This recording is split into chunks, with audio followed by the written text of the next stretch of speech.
Cowboy returned from Civil War after 5 years. What he saw left him speechless. Elia's heart rode like a man chasing a memory.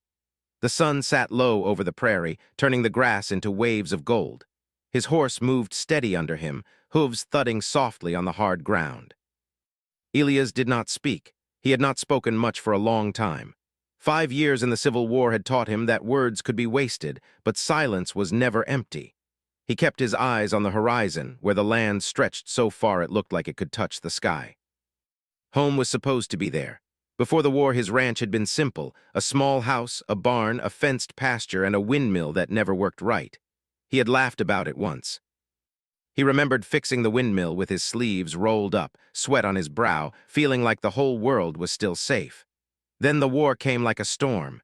He had left with a rifle and a promise. He told himself he would return quickly. He told himself he would be the same man when he came back. Now he knew those were lies people told just to make leaving easier. As Elias rode closer, the air changed. The wind carried a smell that made his stomach tighten. It wasn't the clean scent of grass and soil. It was something sharp, like burnt metal after lightning strikes. He slowed his horse.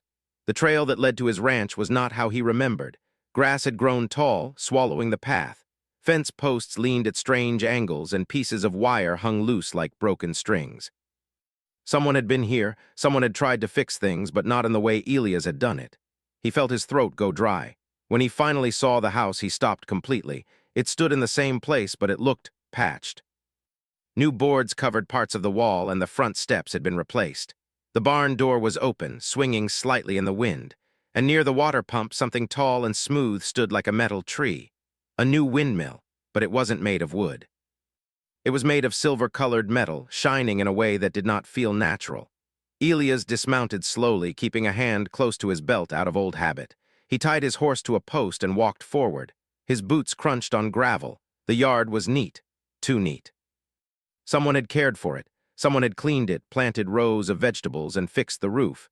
Elias felt like a stranger standing in his own life. A sound came from inside the house. A child's laugh. Elias froze so hard his whole body tightened. For a moment he thought he imagined it. The war had left him with strange dreams, and sometimes he heard things that were not there. But then he heard it again, clear and real. Footsteps followed. The front door opened. A boy stepped outside holding a wooden toy horse.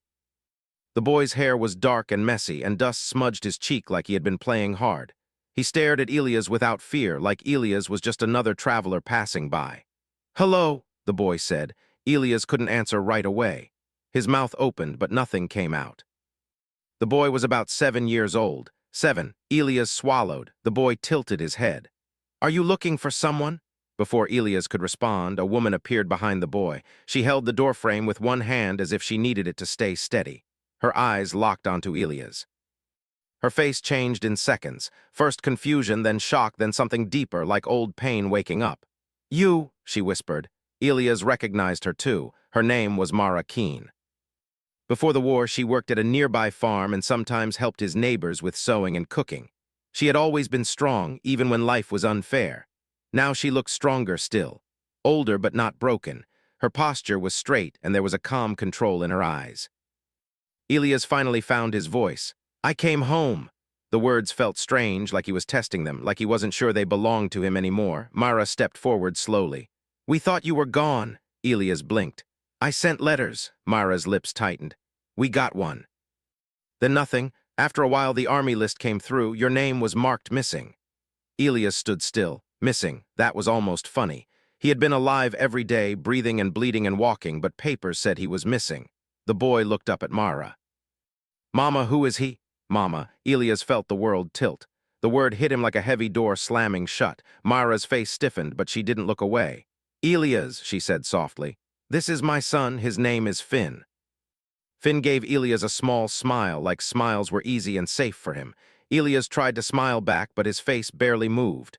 I didn't know," Elias said. Mara nodded once. "You wouldn't." Elias looked around, trying to understand what he was seeing. "Why are you here?" "Why is the ranch?" Mara's voice stayed steady. "Because it didn't belong to anyone anymore, not to the bank, not to the neighbors. People stopped coming. They stopped caring." Elias frowned. "It was mine." "It was yours," she agreed. "But you were gone, and winter came." The roof collapsed in one corner. Wolves got into the barn. I found the place half dead. Finn stepped closer and held up his toy horse. I made him, he said proudly.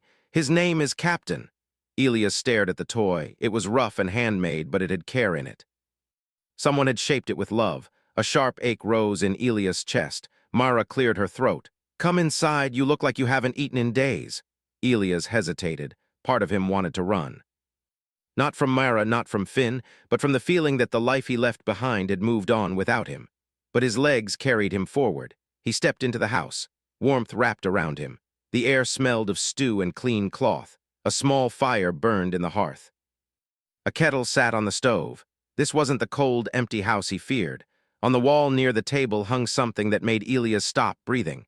A faded photograph of him in uniform. He walked closer like the photo might disappear. He stared at his own face, younger, cleaner, eyes less tired. Mara spoke behind him. Finn asked about you. He found your old things in the attic, your boots, your jacket. That photo was in a box. Elias' voice came out low. You kept it. Mara's answer was quiet. I didn't know if you'd ever come back, but I didn't want you to be forgotten. Finn climbed onto a chair and watched Elias with curiosity. Were you really a soldier? Elias nodded slowly. Yes. Did you fight bad people? Elias paused. His mind flashed with faces and smoke and fear. He didn't want to put those shadows in a child's eyes. He chose simple truth. I fought because people told me to, and because I thought it would protect home. Finn considered that. Did it work? Elias looked at the warm room, the repaired walls, the woman who stood like someone who had survived storms, and the child who called her mama. I don't know, Elias admitted. Myra walked to the window and looked outside. Her expression changed, becoming careful. You came back at the worst time. Elias turned. What do you mean? Before she answered, a sound rolled across the fields, low, deep, like a distant drum mixed with a strange humming. The glass in the window vibrated slightly. Finn jumped down. It's coming again. Elias moved to the window and looked out. At first he saw only grass waving in the wind. Then something rose above the far ridge. It moved smoothly, not like a wagon bouncing over dirt. It glided. It was long and dark, shaped like a broken piece of night. Metal plates caught the sunlight, flashing faint blue. No horses pulled it. No wheels touched the ground. It hovered. Elias stared, unable to blink. His hands went cold. What in God's name is that? Mara's voice was firm now, like she had been waiting for this moment. That's what showed up 2 years ago. Elias turned slowly, his mind struggling. Showed up from where? Mara held his gaze. From the sky. Elias felt a deep, heavy silence fall over him, not the silence of peace, but the silence before something terrible happens. Finn tugged Elias' sleeve. They don't like loud noises, Finn whispered. Mama says we have to stay calm. Elias looked down at the boy. Who are they? Finn pointed outside. The ones in the shiny thing. Mara stepped closer, lowering her voice. Elias, listen to me. This isn't just a strange machine. It's not from any army I've ever heard of. It comes, it watches, and it leaves. Sometimes it takes animals. Sometimes it leaves marks on the ground that glow at night. Elias' throat tightened. Why haven't people fought back? Mara gave a bitter half-smile. With what? Pitchforks, old rifles, people tried, shots bounced off it like rain. Elias looked back out the window. The hovering craft slowed, almost as if it noticed the house. The blue light on its side pulsed once, twice, like a heartbeat. Then a thin beam of light dropped from its belly, touching the field gently, not burning, not blasting, just scanning. Elias felt his legs weaken, but he forced himself to stand tall. He had survived war. He had walked through smoke and fire. He had seen men do horrible things. But this was something else, something that did not belong on Earth. Mara's voice came again, sharper. Elias, if you came back to take your ranch and start fresh, you need to understand. The ranch isn't the only thing that changed. Elias stared at the moving light outside. His mind felt like it was splitting in two, one part trying to accept reality, the other refusing it. He swallowed hard. What do they want? Elias asked. Mara answered without blinking. I don't know yet. The beam moved closer to the fence line. Finn held Mara's hand. Elias' fingers curled slowly into a fist. He had returned home expecting to face ghosts from the past. Instead, he had returned to a future he never imagined. And whatever was out there, whatever was watching his land, had finally found him. The strange metal craft hovered above the field like a silent predator. Its surface reflected the fading sunlight, sending soft blue flashes across the grass. Elias stood at the window, unable to look away. Every instinct inside him told him to reach for a weapon, to prepare for danger, but another part of him knew this was not a fight he understood yet. Finn squeezed Mara's hand tightly. "Does it always come this close?" Elias asked quietly. Mara shook her head. "Not always. Sometimes it stays near the hills, sometimes it circles and leaves, but when it scans like that, it means it's searching." "Searching for what?" She hesitated. "We don't know." The beam of light moved slowly across the ground, passing over the fence and drifting toward the barn. The animals inside grew restless. Elias could hear the horses stamping their hooves and snorting nervously. He stepped toward the door. "I need to check on them." Mara caught his arm gently. "Don't go out there." Elias looked at her. "They're my horses." She held his gaze, calm but firm. "And that thing out there is not like anything you've faced before. People who ran toward it didn't always come back." Her words settled heavily between them. Elias swallowed. 5 years of war had taught him many things, but fear was still something he fought against every day. Still, he listened. He stepped back from the door, though his eyes remained fixed on the field. The beam paused over the barn. A low humming sound grew louder, vibrating through the air. Dust lifted slightly from the ground as if pulled upward by invisible hands. Finn hid behind Myra's side. "It won't hurt us, right?" the boy whispered. Myra knelt beside him. "We stay inside and stay calm. That's how we stay safe." Elias watched the scene with growing tension. He felt useless standing there while something unknown scanned his land. During the war, at least the enemy had faces. Here, there was only mystery. Suddenly, the beam shifted direction and swept toward the house. Elias' heart pounded. The light touched the porch first, glowing softly like moonlight. Then it slid across the windows, passing over Elias, Mara, and Finn. For a moment, Elias felt warm, almost weightless. A strange buzzing filled his ears and images flashed through his mind, memories of marching soldiers, roaring cannons, smoke-filled skies. Then it was gone. The beam lifted and returned to the field. Elias exhaled slowly. "What was that?" Mara stood up again. "It scans living things sometimes. People say it can see inside you." Elias frowned. "Inside me?" She nodded. "That's what some believe." The craft remained still for a few seconds, then the humming sound deepened. The beam disappeared, and slowly, silently, the machine began to rise higher into the sky. Finn ran to the window. "It's leaving." Elias watched as the craft turned slightly and moved away, gliding across the horizon like a dark cloud. Within moments, it vanished beyond the hills. The silence that followed felt heavy. Elias stepped outside carefully. The air smelled sharp again, like metal after lightning. He walked toward the field where the beam had touched the ground. Mara followed, keeping Finn close. The grass where the light had passed looked flattened but not burned. Elias crouched down and touched the soil. It felt warm. "What else has happened since these things arrived?" he asked. Mara crossed her arms, thinking. At first, people thought it was a new machine from the government. Then more appeared, not just here. Other towns saw them too. "Did anyone try to talk to them?" She gave a small, humorless laugh. "Many tried. Some waved white cloths. Some rode toward them with guns. The machines never answered. They just watched." Elias stood up slowly. He noticed small glowing marks in the dirt, faint lines forming shapes he didn't understand. They faded as he watched, disappearing into nothing. "Every time they scan," Mara said quietly, "they leave those marks behind. No one knows what they mean."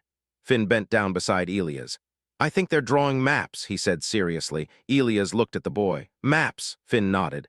"Mama says they look at everything." "Maybe they're trying to learn where things are." Elias felt a chill run through him. "Or who we are." They returned to the house as the sky turned orange with sunset. Inside, Mara prepared a simple meal. Elias sat at the table, still trying to understand the world he had returned to. The war had already felt like another lifetime. Now this felt like stepping into a dream that didn't belong to him.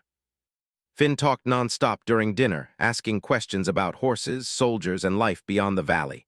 Elias answered carefully, choosing stories that were gentle rather than dark. After the meal, Elias stepped outside alone. The stars appeared slowly, one by one. He remembered nights like this before the war, quiet, peaceful, full of promise. Now they felt different. Now he wondered if something watched from above. Footsteps approached behind him. Myra stood beside him, arms wrapped around herself against the cool night air. "You're thinking about leaving," she said softly. Elias shook his head. "No, I'm thinking about staying." She looked surprised. This is still my home, he continued. And if something strange is happening here, I won't run from it. Mara studied his face. You've changed. So has the world. She smiled faintly at that. After a moment, Elias asked, Why did you really stay here? Mara looked out at the dark fields. Because I had nowhere else to go, and because this place felt strong, like it didn't want to die. Elias felt something warm in his chest hearing that. You saved it, he said. We saved each other, she corrected quietly. They stood in silence for a while. Then far away, a faint blue light appeared again in the sky. Elias tensed. But this time the light didn't move toward the ranch. Instead, it hovered above the distant hills, flickering like a signal. What is it doing now? Elias asked. Myra shook her head slowly. I don't know, but tonight feels different. As they watched, another light appeared beside the first, then a third. Elias felt his stomach tighten. It's never just one, Myra whispered. The lights pulsed together, bright against the dark sky. Elias realized something important in that moment. The machines were not just passing through, they were gathering, and whatever was coming next would change everything again. End of Part 2. Part 3, 1250 words ka leko or interesting hunachea or third-person style ma lekni ha or simple basic English ka or violated free hona chai Part 3. Approx. 1250 words. The blue light stayed in the sky long after the sun disappeared. Elias stood beside Mara outside the house, watching them pulse slowly above the distant hills. They did not move like stars. They were steady, alive, and deliberate. 3 lights, 3 machines. His mind returned to the battlefield where 3 signals often meant strategy. Formation, preparation. They've never gathered like this before? Elias asked quietly. Mara shook her head. Not this many at once. Finn stepped onto the porch behind them, wrapped in a blanket. Are they coming here? He asked, his voice small but brave. Elias turned and crouched to the boy's level. We don't know yet, he said gently, but we'll stay ready. Finn nodded, trusting him without question. The trust made Elias feel both strong and heavy. 5 years ago, he had left as a young man with simple worries. Now he felt responsible not just for himself, but for this woman and child who had protected his home. The lights flickered again. One of them moved slightly, drifting lower toward the hills. Elias felt a deep unease. I need to see what's happening closer. Mara looked at him sharply. You mean ride toward it? Yes, that's dangerous. Elias nodded. I know, but waiting without understanding is worse. She hesitated, clearly torn. Finally, she sighed. Then you won't go alone. Elias raised an eyebrow. You're coming.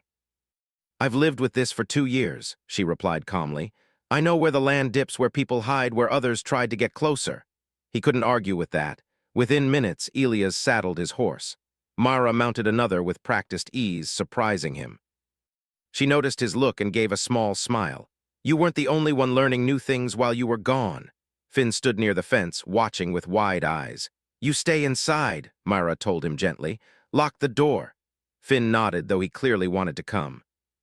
Elias leaned down from his horse. We'll be back soon, Captain, he said, using the name Finn had given his toy horse. The boy grinned despite his worry. They rode slowly into the night, keeping low and quiet. The prairie stretched dark around them, broken only by the distant glow of the machines. The air felt charged, like before a storm. As they reached the rise overlooking the hills, Elias slowed his horse and dismounted. Below them, the land opened into a shallow valley. And there they were. 3 metal crafts hovered silently, larger up close than Elias imagined. Their surfaces shimmered faintly with moving patterns, like liquid light flowing beneath metal skin. The ground beneath them glowed softly. Elias felt his breath catch. What are they doing? He whispered. Mara crouched beside him. They sometimes land objects here. As if responding to her words, a section on the underside of one craft opened slowly. A beam of blue light extended downward, and something descended within it. It was tall. Humanoid, Elias' heart pounded as the figure stepped onto the ground. It moved slowly, carefully, as if testing gravity. Its shape was human-like but different, longer limbs, smooth, reflective surface instead of clothing or skin. Another figure followed, and another. Elias felt a cold wave run through him. They're not just machines, Mara nodded slowly. No, they're visitors. The figures walked together in a circle, projecting thin lines of light onto the ground. Symbols appeared briefly before fading. They're mapping, Elias said quietly. Or measuring, Mara added. Elias' soldier instincts awakened. He watched their movements carefully, studying patterns. The beings did not look aggressive, but they moved with purpose. Suddenly, one of them stopped. Its head, or what seemed like a head, turned directly toward the ridge where Elias and Mara hid. Elias froze. Did it see them? The figure raised one arm slightly. A soft pulse of light spread outward across the ground, moving fast toward their position. Down, Elias whispered urgently. They pressed themselves flat against the earth as the wave passed over them. The air hummed gently, but nothing hurt. Elias felt warmth again, like earlier when the beam scanned him. When he lifted his head, the figure had turned away again. Mara exhaled slowly. I think it sensed something, Elias nodded, but it didn't attack. They watched longer. After a while, the figures returned to the craft. One by one, they rose into the beams of light and disappeared inside. The ships hummed louder. Elias felt tension build. Something's about to happen, he said. The crafts rose slowly into the air, aligning side by side. The lights along their edges brightened until the valley glowed like daylight. Then a single beam shot upward into the sky, connecting all three ships. The air vibrated deeply, making Elias' chest feel tight. What are they doing? Mara whispered. Elias shook his head. The beam expanded briefly, forming a large glowing circle in the sky. Symbols flashed within it, too fast to understand.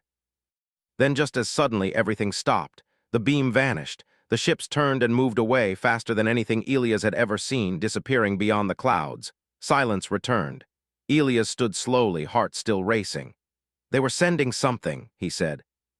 A message maybe. Mara looked troubled. Or calling more. The thought hung heavily between them. They rode back in silence, both lost in thought. When the ranch came into view, Finn ran out to meet them. You're okay, he said, relief clear on his face. Elias smiled faintly. We're okay. They went inside, closing the door behind them. Elias sat at the table, trying to piece everything together. The war had taught him strategy, patterns, and warning signs, and tonight had felt like preparation. They're studying us, he said finally. Watching, learning, and waiting. Mara nodded slowly. Outside, the wind picked up, rustling the grass like whispers across the prairie. Elias leaned back, exhaustion settling into his bones. He had returned from one war expecting peace.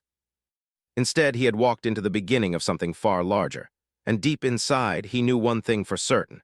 The visitors would return.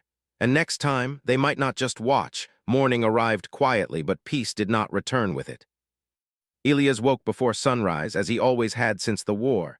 Years of sleeping lightly had trained his body to rise with the smallest change in sound. He sat up slowly, listening. The ranch was calm. The wind moved through the grass outside, and somewhere a horse shifted in the barn. For a moment, everything felt normal. Then he remembered the lights in the sky. He stood and stepped outside. The air felt cooler than usual, heavy with a strange stillness. The sky glowed pale blue as the sun prepared to rise, but Elias' eyes searched for movement beyond the clouds. Nothing yet. Mara joined him a few minutes later, carrying 2 cups of coffee. She handed him one without speaking. They stood side by side, watching the horizon. You think they'll come back today? She asked. Yes, Elias answered quietly, and I don't think they'll just watch this time. Mara nodded, as if she had already expected that answer. Behind them, Finn ran across the yard, chasing a small wooden wheel he rolled with a stick. His laughter filled the air, bright and fearless. Elias watched him carefully. He realized something important then. He was no longer just a soldier returning home. He was part of this place again, and he would protect it. The day passed slowly. Elias repaired sections of fence while keeping his eyes on the sky. Mara worked in the garden, though he noticed she paused often to listen. Around midday, the wind changed direction. A low humming sound rolled across the land. Elias dropped his tools immediately. They're back, he said. Mara gathered Finn quickly and moved him toward the house. Elias stepped into the open field, refusing to hide. If the visitors wanted to study him, then he would stand where they could see him clearly. The sky darkened slightly as a shadow moved overhead. One ship appeared first, then 2 more. They descended slowly, hovering lower than ever before. Dust lifted from the ground, swirling around Elias' boots. The sound wasn't loud, but it vibrated deep in his chest. The center craft lowered until it hovered only a few feet above the field. Elias forced himself to remain still. A section opened underneath the ship. Blue light poured down like water, and from it, a figure descended. Up close, the being looked even more strange. Its body was tall and smooth, reflecting light like polished metal, but its movements were careful, almost gentle. Its head turned slightly, focusing on Elias. Elias felt fear rise inside him, but he pushed it down. He had faced armies before. Fear did not control him. The figure stopped a few steps away. For several long seconds, nothing happened. Then a soft tone filled the air, almost like music. Symbols flickered faintly around the being, floating like small glowing shapes. Elias raised one hand slowly, showing he meant no harm. "I won't attack," he said quietly. The being tilted its head. A soft light extended toward Elias, stopping just before touching him. Suddenly, Elias felt something inside his mind, not pain, but pressure, like someone gently knocking on a closed door. Images appeared. The battlefield, the ranch before the war, Finn laughing, Mara working in the garden. The being was not speaking with words, it was showing memories. Elias realized it was trying to understand him. He stayed calm, letting the images pass. Then new images came, stars. Endless space, worlds covered in oceans, machines traveling between planets. Elias gasped softly. The being lowered its arm. Another image appeared, clearer than the rest, Earth from far above, surrounded by faint, glowing lines. "They're studying us," Elias whispered. The being's light pulsed once, as if confirming. Mara stepped out from the house slowly, holding Finn's hand. Elias glanced back, worried, but she gave him a small nod. The being turned toward them but did not move closer. Finn waved. The being paused, then slowly raised its arm in imitation. Elias almost smiled at the strange moment. "What do you want?" he asked gently. Another wave of images filled his mind. Humans fighting, cities burning, machines observing from above. Then Earth changing, technology growing, people building, exploring. Finally, an image of the ranch appeared, highlighted. Elias frowned. "Why here?" The being projected one last image. Elias saw himself standing in the field during the scan. His body surrounded by faint lines of light. Understanding hit him suddenly. "You chose this place because of me?" The being's light pulsed again. Mara stepped closer. "Why him?" Elias felt another image enter his mind. A battlefield where Elias had saved wounded soldiers instead of chasing enemies. A moment where he lowered his weapon to help a stranger. Choices. They were studying human behavior. They had chosen Elias because of his actions. "They're looking for something," Elias said slowly. "Maybe people who choose peace over violence." The being lowered its arm. The humming sound from the ship changed, becoming softer. Elias felt a calm settle over him. "You're not here to invade," he said quietly. The being's light dimmed slightly, as if in agreement. Mara exhaled slowly, tension leaving her shoulders. "What happens now?" she asked. Another image appeared in Elias' mind, the ships leaving, Earth continuing forward, observation from a distance. "They're going," Elias said. The being stepped back toward the beam of light. Before rising, it paused one last time, facing Elias. A warm sensation filled his chest, gratitude, respect. Then the being lifted into the ship. The light faded. The ships rose together into the sky, moving faster and faster until they vanished beyond sight. Silence returned to the ranch. Elias stood still for a long moment, watching the empty sky. Finn ran toward him. "They didn't hurt us." Elias knelt and smiled gently. "No, they didn't." Mara joined them, her eyes soft but thoughtful. "Do you think they'll come back?" Elias looked at the horizon. "Maybe," he said, "but I think they found what they were searching for." He turned toward the ranch, the repaired house, the growing fields, the laughter waiting inside. For the first time since returning from war, he felt something close to peace. The world had changed. The future had arrived in ways he never imagined. But home was still here, and this time he would stay.